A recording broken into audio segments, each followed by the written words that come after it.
இங்க ஒருத்தர்னால தன்னையே வெல்ல முடியலையாம். இதுல நான் 10 நாளா சாப்பிடல, 10 நாளா தூங்கலைன்னு மக்களை ஏமாத்தி அனுதாபம் தேடிட்டு இருக்காரு. ஒருவேளை லாயர் ஆயிட்டீங்க.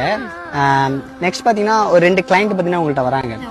ஒரு கிளைண்ட் பாத்தீங்கன்னா அவர் தப்பு பண்ணியிருக்காரு, உங்கள்ட்ட வந்து சொல்லிட்டாங்க இந்த மாதிரி நான் தப்பு பண்ணிட்டேன் அப்படின்னு வந்து உங்களுக்கு சொல்லிட்டாங்க. நீங்க அப்ப வந்து என்ன டிசிஷன் எடுப்பீங்க? அவங்களதான் சேவ் பண்ண பார்க்கணும். லைக் எங்க கிளைண்ட் யார் வராங்களோ எங்களுக்கு அவங்களுக்கு அது தப்பு இல்ல, அவங்க தப்பு பண்ணிருக்காங்கல்ல.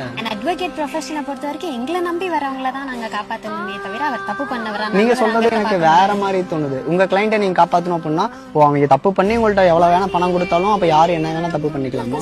எங்களை நம்பி வராங்க, உங்களை நம்பி வராங்க. சரி, ஓகே, அவங்களுக்கு தான் நியாயமா இருக்கணுமே தவிர அவங்க பண்ண விஷயத்த நாங்க ஆராய முடியாது. அவங்களுக்கு தான் நாங்க நியாயமா இருக்கணும். அப்ப எதுக்கு இந்த ஒர்க் பண்ணாமே இருக்கலாம்ல? தப்புங்கிறது ஒரு தப்பு அப்படின்னா வச்சுக்க, அந்த தப்பு திருத்த தான் பாக்கணும். அவங்க எங்க கிளைண்ட், நாங்க அவங்களுக்கு பாத்தீங்கன்னா ஹெல்ப் பண்ணுவோம் அப்படின்ட்டு பண்ணக்கூடாது.